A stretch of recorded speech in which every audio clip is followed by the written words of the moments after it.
Hey guys, welcome back to the Motion Raceworks / TBM YouTube channel. Today we're going to discuss something that we get a lot of questions about, and I figured what better way to answer the questions than to just show you the proof of it in action. And that is, how do TBM brakes fare in normal everyday street use, like in a drag and drive type of car or a street strip type of car? Widely discussed. We get the question a lot, and of course we can tell you the answer, but it doesn't mean that it's something you believe until you actually see it. Basically, the premise of the TBM brakes that makes it not only beneficial to be a better drag brake, but also to be better for this is the no drag. Essentially, when you let off the brake pedal, the pads are no longer dragging, which means your pads last longer, your rotors last longer, in addition to having better braking. The question we get is this able to be used on a drag and drive like drag week or race week or sick week, whatever, or can I use it for a straight and strip car that I drive back and forth? And the answer is yes. If you are considering any single thickness style drag brake on the market, that means it doesn't have the vaned rotor.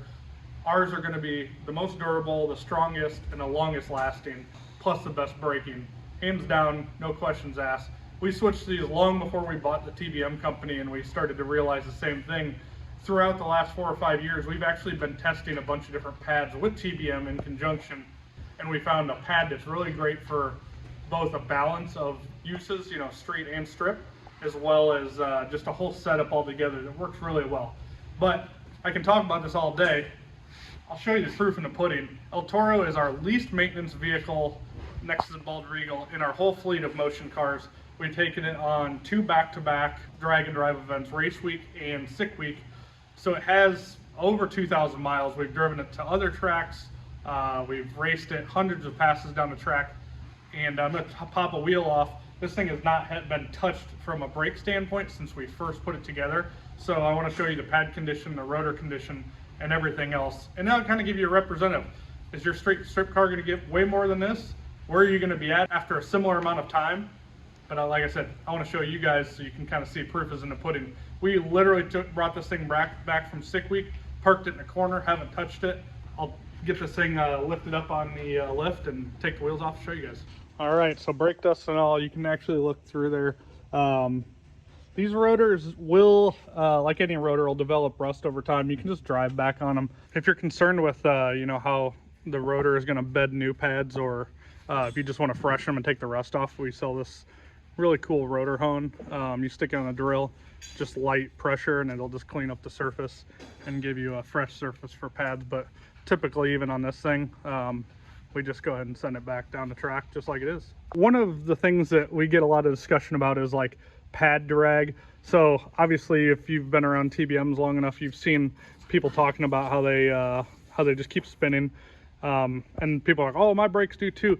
The thing is, these things take tons and tons and tons of abuse, and they keep spinning. So, this thing hasn't been serviced, taken apart, or anything like that.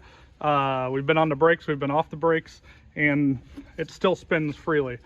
However many times it spins, if it spins 40 and not 30 or whatever, isn't necessarily the thing. It's mainly that you don't have pad drag, which is affecting chassis dynamics and reaction time, ET, and all that stuff. If it spins free, it spins free.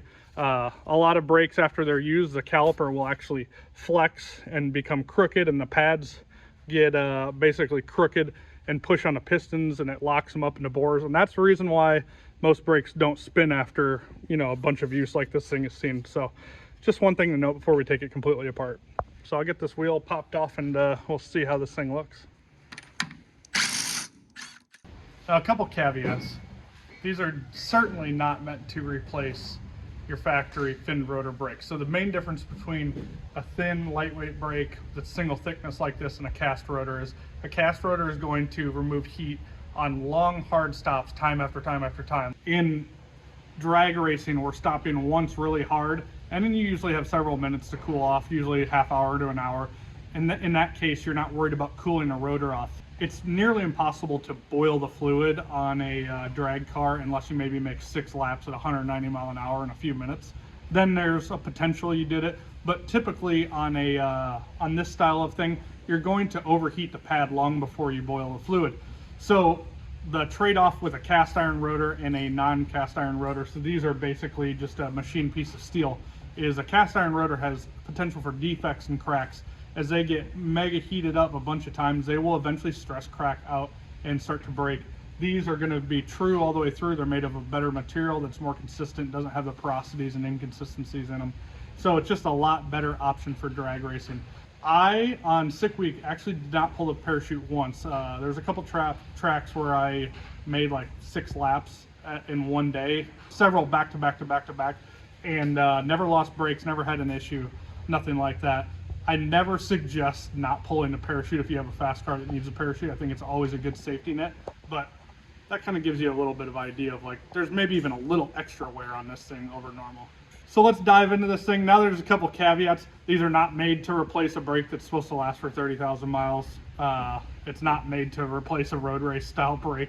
And unless you're doing just drag race only or just drag and drive similar to this vehicle.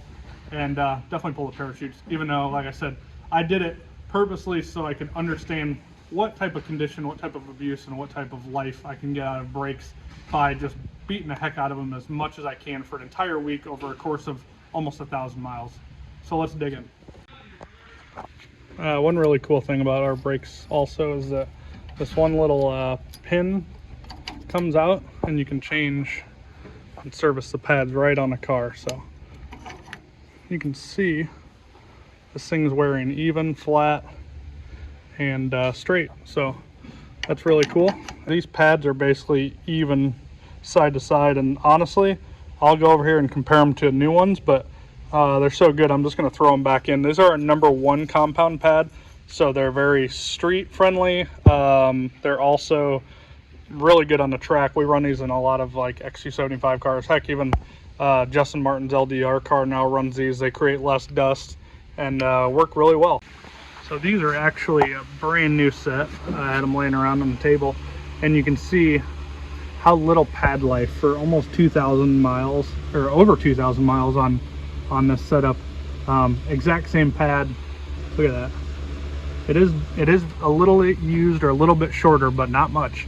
Not as much as you would probably expect it to be. So proof's kind of in a pudding. So new pad, you guys can see it measures about 414. This pad has been on there for 2,500 miles or so. It is about 395. So we're literally 20 thous gone off of this thing.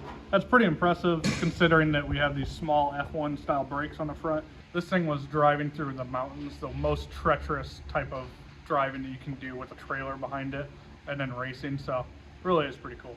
We'll go to the back and you guys can see true proof is in the pudding, but there's a little bit of comparison new to new. So at this rate, I'm just going to go ahead and stick these old pads back in here, and I think they're good for about another 2 or 3 drag and drives, bunch more trips down the track, and we're going to leave the same rotors on and send it. Probably pull this T-handle out of there. Another question we get a lot of is, how do I clean something that gets dirty like this? With our products, just some regular old stainless steel polish and oven cleaner, you know, for appliances like on the outside of them. Spray that on, let it soak for a while, and then wipe it off. Obviously don't do it with the pads in there. You don't want to embed a bunch of like weird chemicals in the pads, but if you let that soak for a minute or two, wipe it back off, it cleans them up big time. Other than that, we'll move to the back and show you guys what those look like. So moving on to the back, we'll go ahead and zip these suckers off, and you guys will be able to see what they look like inside. Again, just about the same thing. You can't even feel a lip here on the actual rotor. You can see it's gotten some heat over time, but the best part about these brakes is they just go ahead and clean themselves right up. If you have a hard braking situation where it like beds some actual pad material in there, of course you can take that rotor hone and go around it, or just use them again. That's what I always do. Don't mind our little speed secret, this bump spacer to make sure that the tires don't rub on the fender with our drive wheels. But you can see again on the pads, these things are pretty fresh. You know, they have some dirt and grime and all that stuff from driving so much, but there's a ton of pad life in. So I'll go ahead and pop these off, and then we'll see how they look in reality. But as far as rotor goes, man, I'm not concerned touching that thing or anything. And again, 2,500 some miles. Nice thing is, again, these are just one single pin, and you can service the pads. Looks like some type of like rocks got stuck in the actual, between the hat and caliper. That's interesting, but definitely something that can happen on a drag and drive style car. So just so you guys have proof of them coming fresh out of there. So see, these things are pretty darn fresh too, though we'll compare them on the bench, and these ones are too. Of course, they're discolored and dirty from use, but that is okay. So to compare them, we'll just get a brand new set out of the box here. That way you can kind of fully understand what we're working with here. There's your comparison there. Rears might be slightly more worn than the fronts, but that makes sense because the majority of our braking is done on the rear of our cars. But still, a lot of life left in this pad. I'm going to go ahead and throw that one right on in too. Again, this is our #1 pad compound. It's really great for low heat and has a pretty high ceiling. Not our highest ceiling for temperature, but for the applications that we're dealing with, they're great, and just an all-around great pad. Again, this is one that we developed with TBM way back. As far as its use, the compound's been around for a while, but just trying just dozens of compounds, and this is kind of what we came up with as far as what works really well. So there you have it, guys. I'm going to go ahead and stick these pads back in the car. No concern to be not running them anymore. Go over and nut and bolt the car. And I think this thing is probably going to get a little bit of a run for a 7-second pass. It's due for some love and some goals and even some screen time. So we got some other new products that we're testing on it. But for now, as far as the brakes go, how much more happy can you be than, you know, an all-around street strip pad and brake combo that stops as well as this thing does, as well as you know, lasts like this. It's just a great combination. You know, before this goes back together, I want to show you one thing. Every once in a while on a TBM brake, you might see the pad curl or just have like a real small lip on the edge. Not really on this one, but and that's because the pads truly float in here. Because there's not actually a pin binding them, they can kind of float radially, which is great as far as brake, how it works and everything.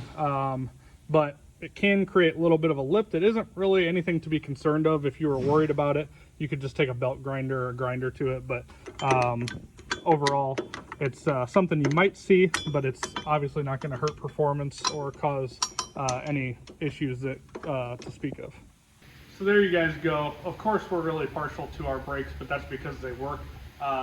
We think there's a lot of benefits to run them both on and off the track, especially in the concern of what brake that's a single thickness style drag brake is going to be great for street and strip.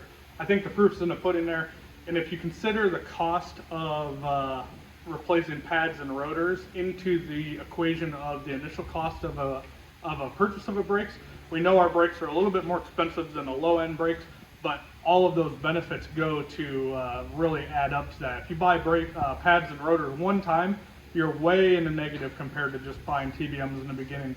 And this is not an abnormal case. This is what we see. I see it on my Nova.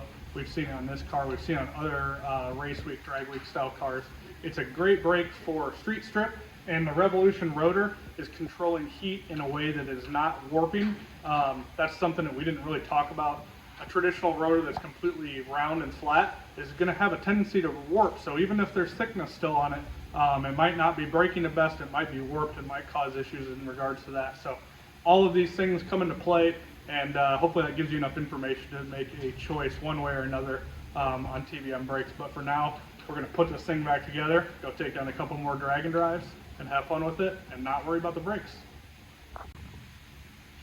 Guys, we have more applications than ever on these. We have them for dragsters, muscle cars, Fox bodies, Fords, GMs, Mopars, everything else in between, and we're consistently offering new lineups.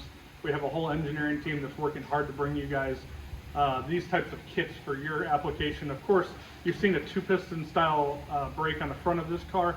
We also offer 4-piston style setups and everything else in between. So give us a call if you have a question about a kit that we carry or don't carry, and we would love to work with you on your next brake setup on your next race car, or even on your next street and strip style, drag week, stick week, race week style car. we think we have a great solution for you guys that's kind of all around a good mix.